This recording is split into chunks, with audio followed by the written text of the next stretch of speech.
대기업. 저는 우리나라 대기업들에 대해서 두 가지로 얘기를 한번 해보고 싶습니다. 하나는 정말 대기업의 역할이 굉장히 중요하다고 생각합니다.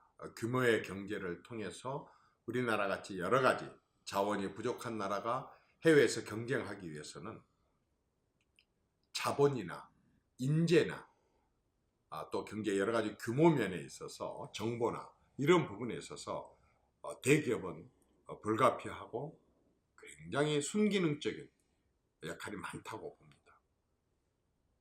그리고 지금까지 우리나라 대기업들이 나름대로 그런 부분에 있어서의 정말 유능하게 경영을 잘 하고 해서 세계적인 기업으로 이렇게 부상을 해서 어느 나라에 가거나 호텔에서 텔레비전을 틀면 LG나 삼성 제품을 보게 되고 에어컨도 LG 제품들을 보게 되고 거리에서 현대자동차나 기아자동차를 보게 되고 그리고 큰 그런 광고판을 볼 때마다 뿌듯하고 고맙고 감사함을 느낍니다.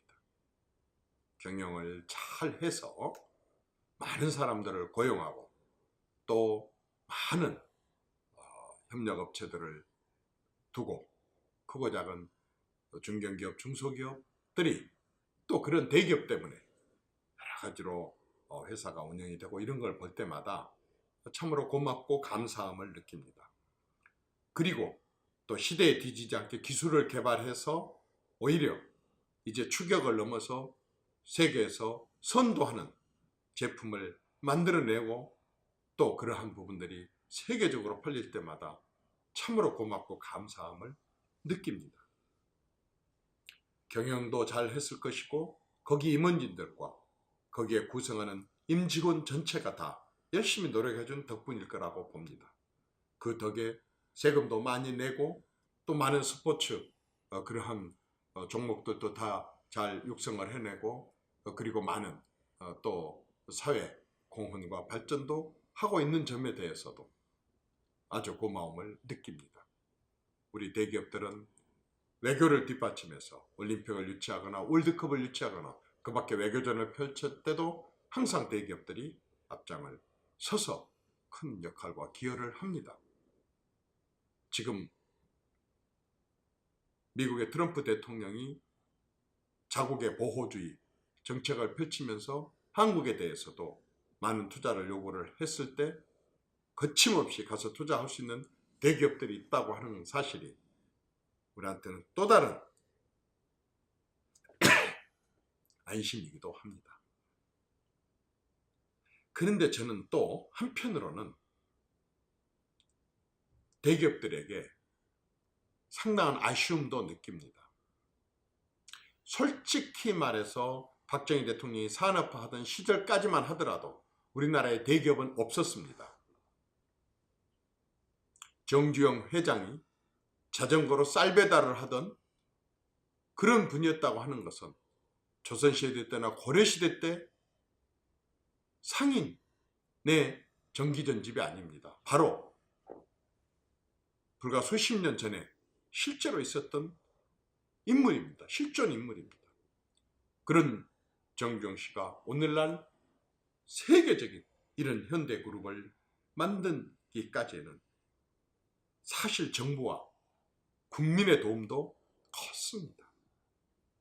과거에 우리나라에 거의 대부분의 수출품이라는 게, 물건이라는 게 어머니, 이모, 고모 누나들 머리털 잘라서 가발로 팔고 심지어는 쥐털까지 뽑아서 코리아 모피라고 팔아야 될 정도로 팔아먹을 것이 없었던 시절도 있었습니다.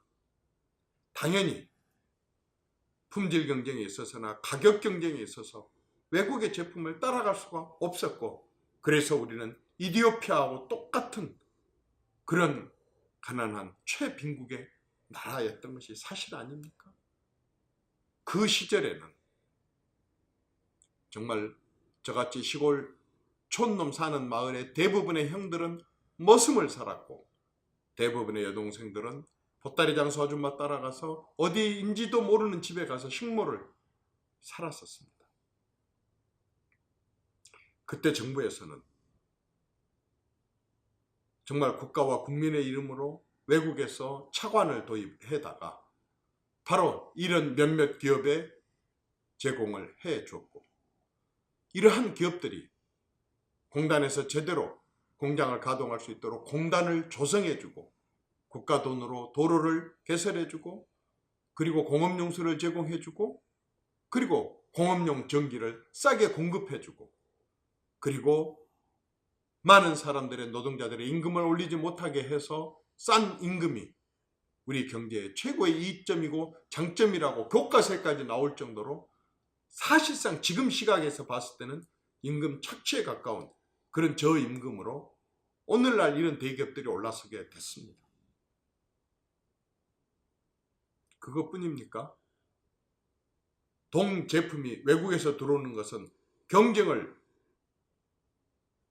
우리가 우위로 하게 하기 위해서 관세를 높여주고, 또 세금을 많이 감면해주고, 또 기업이 어려지게 되면은 또 공적자금을 포함한 많은 자금을 투여를 해주고, 또 우리 대사관을 포함한 국가적으로 대통령이 외국 지도자들을 만날 때마다 또 그러한 제품들이 그 나라 수출될 수 있도록 여건과 환경을 조성해주고, 정부에서 수없이 많은 자금 혜택과 여러 가지 설령 불법이 있었다 손 치더라도 많이 이렇게 무마를 해가면서 사실상 국민기업으로, 국가기업으로 이렇게 키웠습니다. 이걸 부인할 대기업은 없을 것입니다. 정부에서 하는 많은 프로젝트가 또 그러한 기업들에게 집중적으로 배정이 되기도 하고, 그렇게 해서 오늘날 대기업이 완성이 됐습니다. 그러나 그렇다고 해서 모든 기업이 다 잘 됐겠습니까? 어쨌든 기업을 잘 경영하고 운영을 해서 잘 된 것까지는 대단히 고마운 일입니다. 그런데 그 뒤의 일입니다. 이제 이렇게 경제가 규모가 커지고 회사 규모가 커질수록 정말 공정에, 투명에, 그리고 정도 경영에 아주 적극적으로 변모하고, 그리고 일반 국민들에 대한 배려도 많이 했었어야 된다고 생각합니다. 그런데 그분들이 이제 기업을 키우는 동안에 어느 사이에 나이가 먹었고 자녀들이 여러 명 있는데 그 자녀들에게 또 회사를 하나씩 다 물려주게 되고, 또 그 손주까지, 증손주까지 이렇게 회사를 물려주다 보니까 많은 품목이 필요했고, 그러다 보니까 무차별적으로 일반 서민들이 먹고 사는 장례식장이나 빵집이나 심지어는 콩나물 또는 생수까지, 오뎅까지 이렇게 무차별적으로 대기업들이 진출하게 됐습니다. 당연히 소비자 입장에서는 대기업에서 생산하는 제품들이 맛있고 또 값싸고 폼나고 영양분도 좋고 서비스도 좋겠지요. 그런데 아까처럼 그 회사를 키우는데 그렇게 공헌을 했었던 그 회사 직원들이 50살이 넘고 이제 나이 좀 먹으면 전부 회사에서 퇴출을 시켰고, 그러나 아직도 가르쳐야 될 자녀들이 있고 자기 노후 준비도 안 돼 있고 또 자녀들 결혼식도 시켜야 되기 때문에 어쩔 수 없이 전부 골목골목에 이제 치킨집도 만들고 빵집도 만들고 다양한 형태의 자영업을 하게 됐습니다만은, 이런 분야에 대기업들이 너무나도 깊이 침투해 들어와 버리다 보니까 이 사람들의 이 골목 상권이 굉장히 어려움에 처해지게 됐습니다. 이 사람들이 어려워지게 되면은 사실상 몇몇 그렇게 침투했던 대기업들이 더 크게 성장할 수 있으려는 일은 모르겠지만 너무 많은 국민들이 행복을 잃게 됩니다. 그리고 그것은 국민들에 대한 보답도 아니라고 생각합니다. 저는 이런 부분들이 사기업의 그야말로 사유재산에 해당되는 것이고 경쟁, 시장 경쟁에 해당되는 것이기 때문에 함부로 말하기가 매우 어렵습니다.